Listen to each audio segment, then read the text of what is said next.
Well, welcome back to Reviving an Idler, and thanks for checking in again. Well, as we mentioned last time, this is mainly going to be a tidy up episode. We're going to be looking at removing these old tow rails, just tidying up, and we'll be having a look at one of the garboards as well. I remember from the comments section there's been a little bit of interest in the garboard, so I'll try and include as much detail of that as I possibly can. As for the removing and the tidying up of all the rubbing strips and stuff, it's going to be a little bit of a sped up montage. It's fairly straightforward, you don't really need instruction, or it's not particularly interesting either to watch somebody hauling out screws and just ripping up stuff, so we'll kind of fly through some of that. Enjoy! I thought I'd give you a once over on the boat just now. Some of you may have seen from my Patreon or from my Instagram page that we have been working away at scraping down the outside of the boat and cleaning her up. And we're doing that little bit by little bit, just in our spare time. Mark has given me a big help with that. He's able to grab himself a wee hour or so after work and nip down and do that, so that's been great. Say hi, Mark. Hello there, how are you all? I think it's really positive. We really start to see her looking a bit like a boat and less like a project when you take that nasty dirty paint off, which is it's really nice to see. And as I'm sure you'll agree with me, the planking is looking fantastic.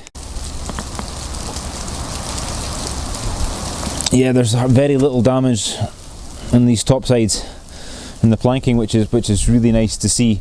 We're just about to start down here and start taking out the paint below the waterline. And once we do that, we'll be looking at having a poke about the garboard as well. So down here we've been working and removing all the caulking as well, and you can see there's a big old gap between the planking. You can see daylight quite clearly through them.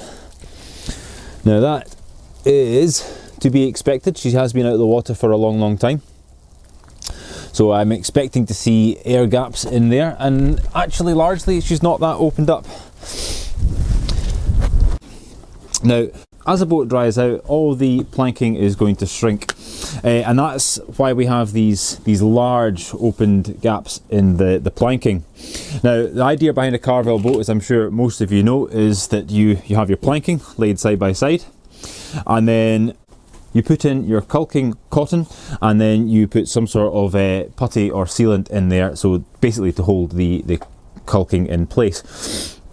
And as the wood takes up water, the wood will expand and butt against each other even harder, pressing and pressing and pressing, and basically sealing that joint with pressure. As the boat dries out, the reverse happens and the planks shrink away from each other. So that is why we're able to see straight through to daylight on the other side. Now she is an old boat, she's been caulked, and in many cases I've seen 2 layers of caulking in there, so that pressure may well have opened up the seams a little bit more than normal. I still feel that she's going to close back up all right. I don't think we're looking at any real issues with the planking at the moment anyway. I think we're going to be okay there. Now with it being a pitch pine, we're expecting something in the region of a 4% radial shrinkage, and that is a shrinkage across the sort of the thin and the fat bits of the grain, so across the grain rings. We're expecting about a 4% shrinkage in there. So if we take our measuring tape and we measure across this plank, we can see that we've got about 75mm, and the gap itself is about 3mm. Now 4% of that is going to give us a 3mm gap, so that tells me that the plank has shrunk to its maximum permissible level. Okay, it's not going to get any smaller, or it shouldn't get much smaller than that. Now that gap is going to be shared between the plank above it, and this gap will be shared with the plank below it as well. So we need to take that into account. So if we measure both these planks on either side and this plank, add them together, we can see that the planking hasn't actually shrunk yet to its maximum. There's actually going to be a little bit more shrinkage in there if we let it, or if the conditions allow. Now the boat is currently sitting on a earth floor. There's a bit of gravel on there, but it's plenty of moisture in the ground, and that will allow the planking to remain fairly stable. It has been a fairly crisp weather period where the air has been quite dry, so we have had a little bit of drying out in here, but we've oiled the outside of the boat to try and limit the loss of moisture in this planking. The main thing to remember is that we're still well within our parameters of shrinkage, so when we do start getting her wet again, she is going to take up and that gap will close. So I'm not worried about having to rejig any of the planking or move that around any.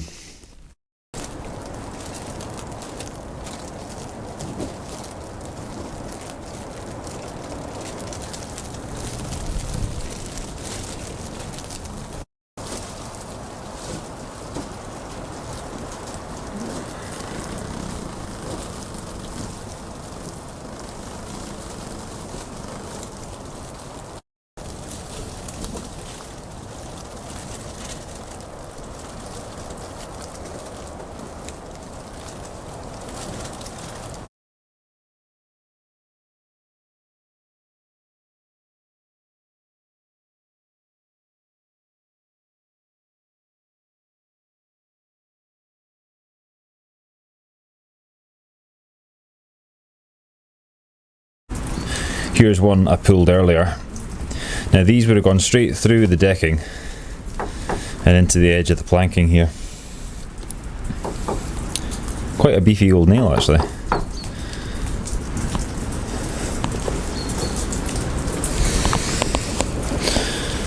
This old scarf repair there as well. And here's another one here on the starboard side. Compare those two together.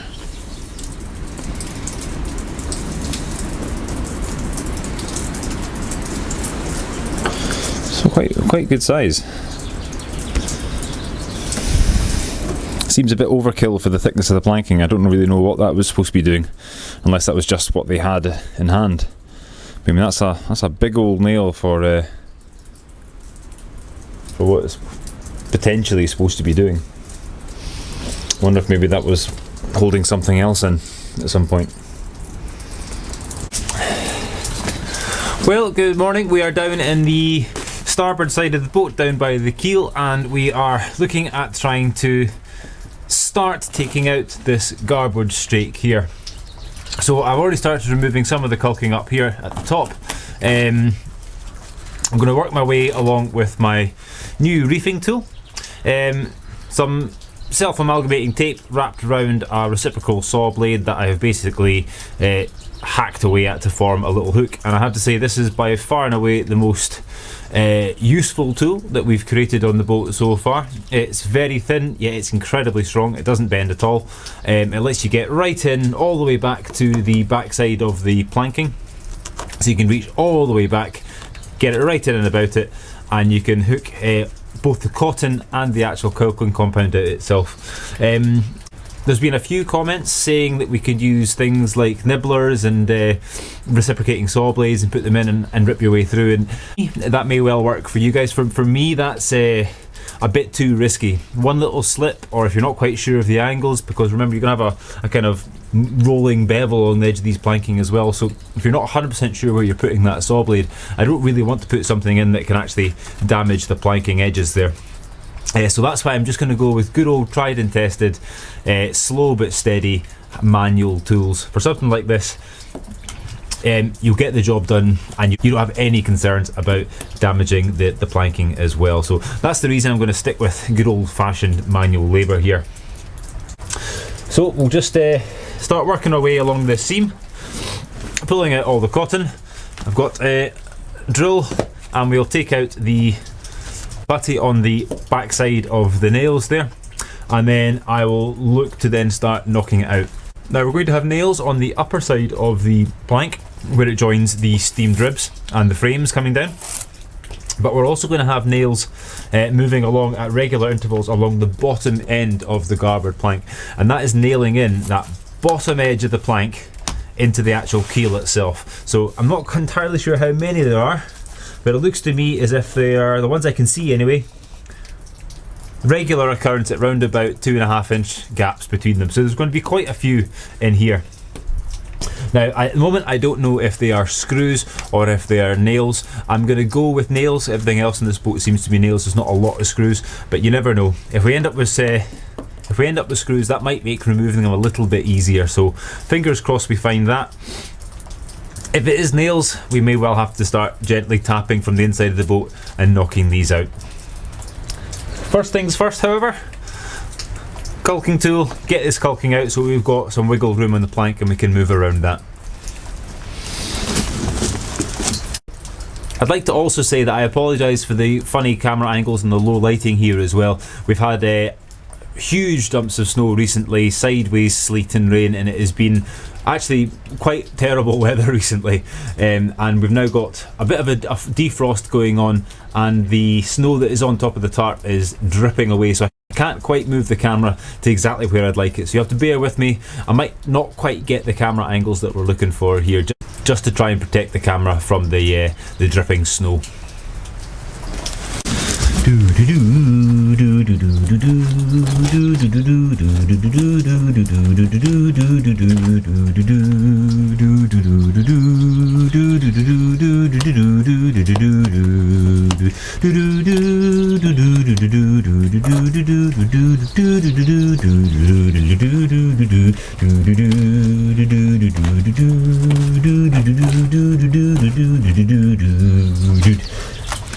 A wee tune there for you.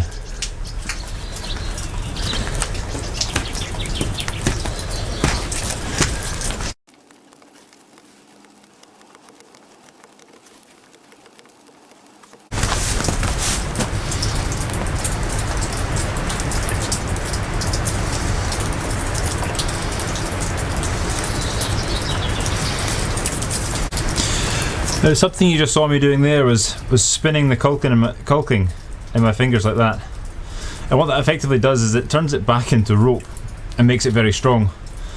If you just try and pull the caulking out the seam, it just completely falls apart like that, but if you twist it together it binds on itself and becomes very strong, and you're actually able to give it a good yank. It doesn't always work, it will still crumble. The caulking is very old here, but it helps you get like long strands out rather than just trying to pull out little tiny bit by tiny bit.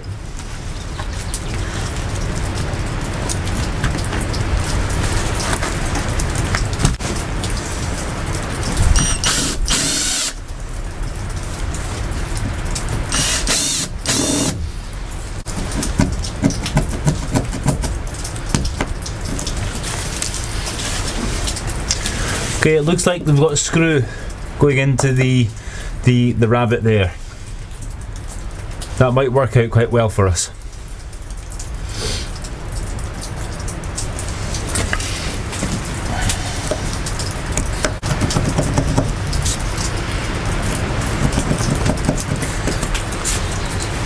So I'm just going to carry on removing caulking, drilling in behind these screws, digging out the screwdriver head, and then we'll look to take this plank out.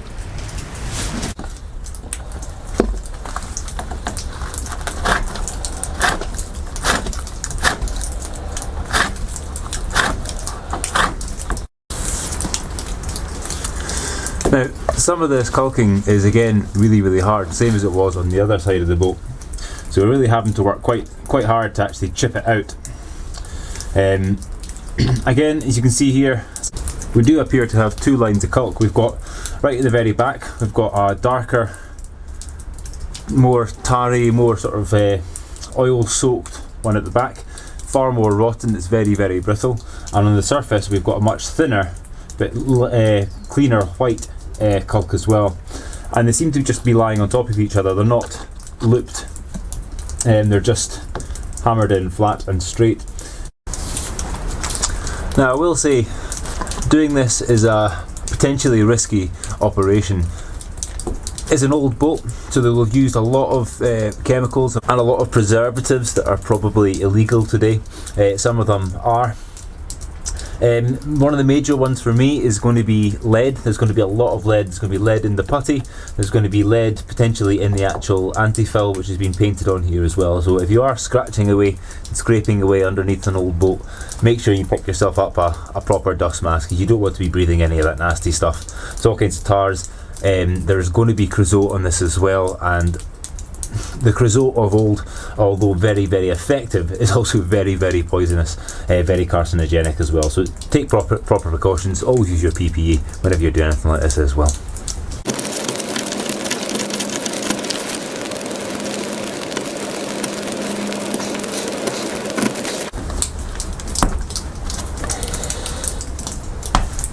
There.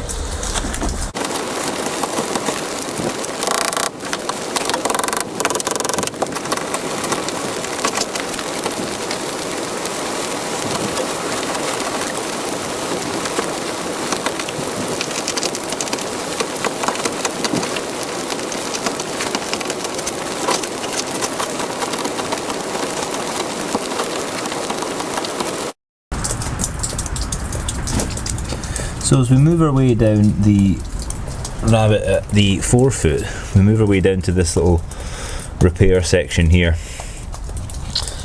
Now, we've seen this before. Now I've actually started removing some of the caulking. It's becoming quite obvious what's gone on here. So we have the stem post coming down, backed up by the knee, which you've seen. But we've got this, what could be called a worm shoe, I guess. It's not really a kind of thing that you tend to see too often in the UK. We don't really have the same issues with marine worms and stuff here as you do perhaps over in the States or in the sort of equatorial waters. But what we have here is either a repair or a form of worm shoe sat in here, and that matches up with the step in the ballast keel. That's the keel running in there, and that's the rabbit. Now there's a very, very big hole in the rabbit there, and then there's the rabbit that follows there as well, and this is just kind of juts into there. So that, I think, has been repaired at some point. There's been some sort of rot going on, and they've put this section into here and put this on top of it. What's going to go on under there, I don't really know. It should be a fairly seamless piece running into there, and if you look at that, that's looking like there's a fair bit of rot going on in there, and in there I pulled out some of that black sticky mastic type stuff as well, and that heavy sort of like, what is it, Sikaflex type stuff in there. So this area is where we had our leaking water in the first video, and I expect to see this rotten stuff here going back in and up. So that may mean that both ends of the keel have got some pretty nasty rot in them, and that may mean we need a new keel. It was always going to be a risk. It was always a thought from day one that we might have to replace it, but that's certainly not good at the moment. Anyway, moving on to the job at hand. So the job at hand is the seam that we've just opened up here. I don't know if you can see the light going through it, but it's very simply, we've just dug back as far as we can in that plank there, in that seam, opened it all up. Just going to go back along and drill out the rest of the holes in here, then we'll nip inside the boat and we will cut the heads of the nails that are holding this plank on. Then, hopefully, with all that done, we'll remove the screws on the outside of here, and the whole plank will just slip nicely out and onto the floor. Zero issues, zero problems.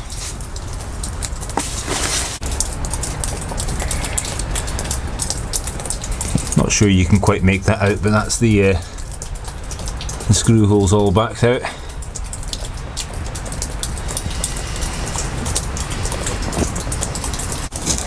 Well, needless to say, as we've started to back the screws out, things have not gone to plan. That's the screws I've managed to get out. No threads in them whatsoever, completely corroded. This one here is not so bad. Every other screw up to this point, that's 1, 2, 3, 4, 5, 6, 7, minus 2, so out of the 7 screws I've attempted, got 2 out. What's happening is the actual head of the screw is crumbling as I'm actually digging it out. So if I can move closer to the camera and show you what I'm talking about. So if you've got your, I'm sure you can see that, screw head just there. My caulking removing tool actually fits this slot perfectly. It's exactly the right size for digging out. So I can actually scratch out the bottom of the screw head quite easily. So I've got a nice good contact with the screwdriver, and I am doing it manually because I want to feel the screw. I don't want to just stick a power drill in there and just chew the thing up. But as I start to turn it, it's like chalk. The actual head of the screw just disintegrates like chalk. There's no bite at all in it. So it's going to make taking these out quite difficult. So what I'm going to keep trying. I'm going to remove as many as I can, and whatever I can't, I'm going to have to basically drill the actual head off and then remove the plank by pulling it off the shank of the screw, and then hopefully I'll be able to get some mole grips on the back end of the screw and actually be able to tap them back out, or even just pull them out depending on the state of the wood on the inside. It's a bit of a shame because that slowed us up. I was hoping to get this off in the next hour or so, and it may look like it's going to drag on to the next day. So I'll keep cracking and I'll check back with you in a wee minute.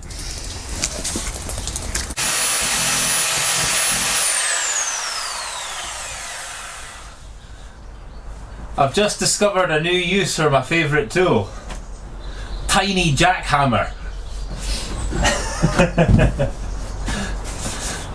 Working your way through the bitumen with this is very easy. It just chips away little bits and you can actually dig really deep holes. Fantastic tools. Now that I've successfully removed all of the bitumen at the bottom of the boat here, I've now got access to the bottom ends of these steamed ribs. I'm going to cut the nail heads off these and work my way all along the bottom of the garboard here, and then hopefully we'll be able just to tap-a-roo out the garboard and get our first real look at the bottom of the keel. I actually have to say I'm quite excited. It's been a worrying issue for me for quite some time now, and I'm really looking forward to getting eyes on the keel, especially having seen the good condition of the stem knee. I think that the keel might actually be in good condition. Fingers crossed anyway.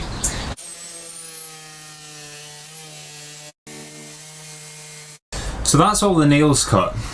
So the next thing we're going to have to look at is the screws or nails that are going from the garboard into the knees. So for that we're going to have to jump out of the boat, nip back down to the bottom, lie in the stones again and start scraping, just see where those are. Hopefully we'll manage to get a screwdriver on the back of them and thread them out. I think it's probably more likely that we're going to be looking at corroded fittings again, same as the other ones, and we may have to drill the backs of them out as well. We might get lucky and they might be fully corroded and we can actually just hammer them out as is, but I think that's probably unlikely also. The thing with wooden boats is nothing's ever easy. It's always going to find the most difficult way of doing it, and that's the way you're going to have to do it. So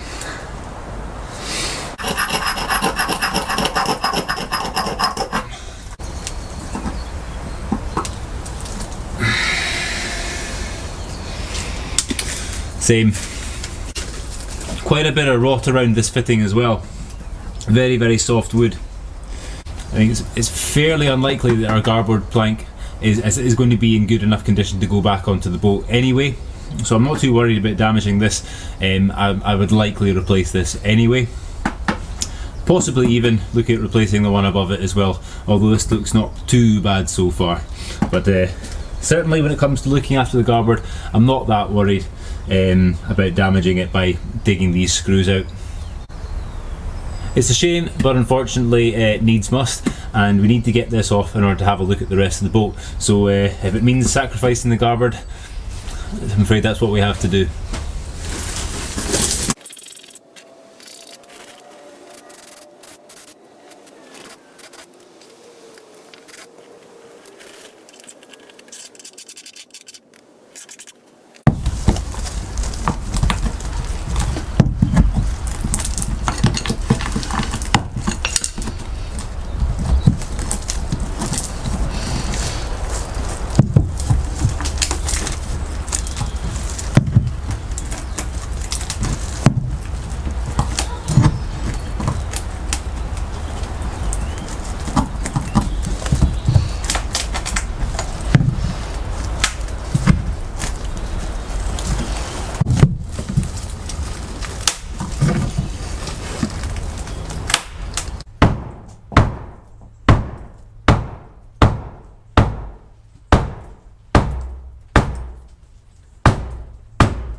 Well, there we go. One rabbit. So this is the back end of the keel, the after part of the keel there, and you can see we've got the dead wood coming down in here. It's still got a lot of tar stuck down the sides everywhere, and if we take a spike, really try and force that in, and that's still relatively hard, which is good. Not sure what that is. I think that might be tar there as well. Yeah. And that's the knee there. Get that out and clean out under there, I think.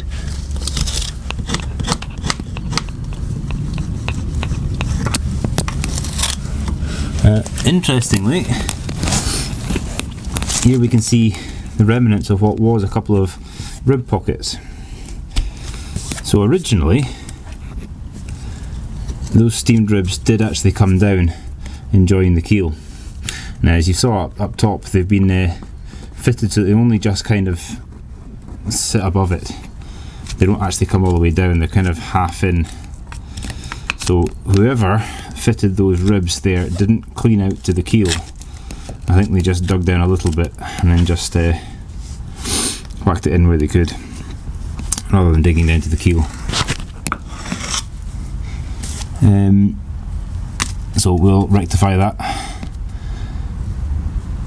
I think. Yeah, I'll have to go along the whole thing with a proper spike and just see how soft it is, but initially it looks not bad. So I think certainly after part of the keel we are going to have to do the scarf, but we'll be able to get away with a scarf, probably just about here. It will just have to be the very back part. I might actually get the scarf in there, so it'll end up being about that long probably. Maybe incorporate the keel bolt running through there actually, maybe bring it back here. So we've got a nice long scarf to maintain strength. Okay, good. Let's move forward. To be completely honest, it doesn't look too great down here. It's very wet. It's not overly soft.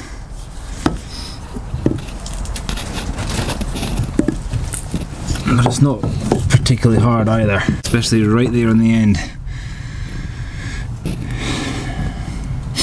I'm not convinced yet. That might just manage to survive, but then it might not either. We'll have to take that knee out and see what we're looking at. It is soft in this corner here. There's a little bit of rot going on in there. This is where that water was coming out. But actually it appears to be quite localised. It doesn't appear, from what I can see here, to have gone down too far. But whatever is happening here is damaging the rabbit, so we're going to have to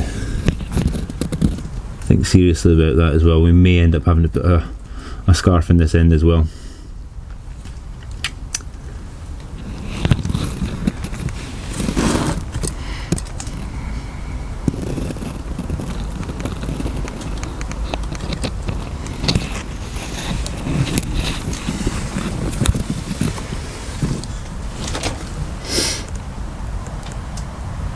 Well, as you can see, we've managed to get the garboard off.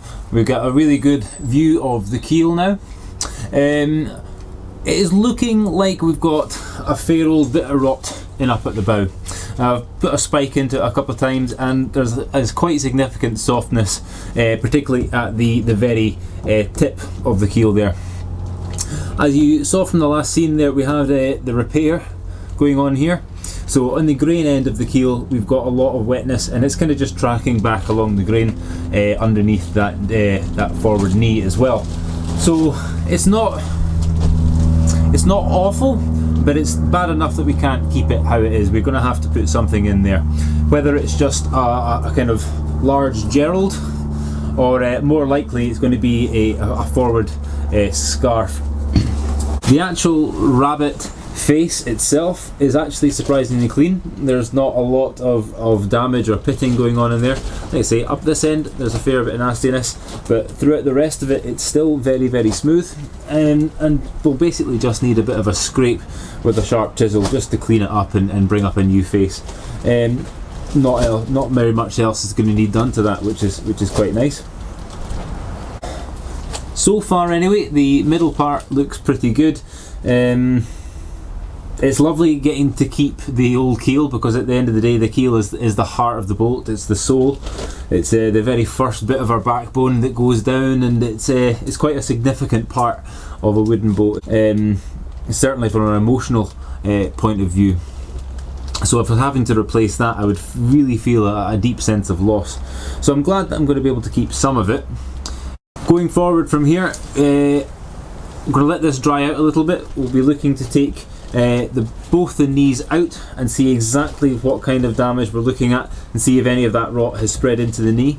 At the moment, the underside of this knee here is still nice and hard, and the softness seems to be staying in the keel itself.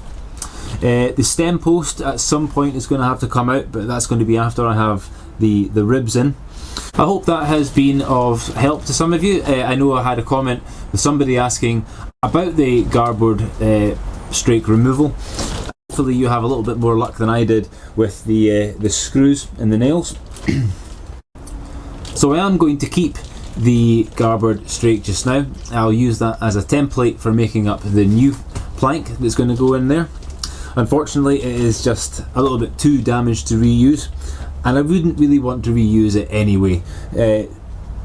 At this point, whilst we've got the boat where it is, you'd be far better off putting in a brand new garboard plank anyway.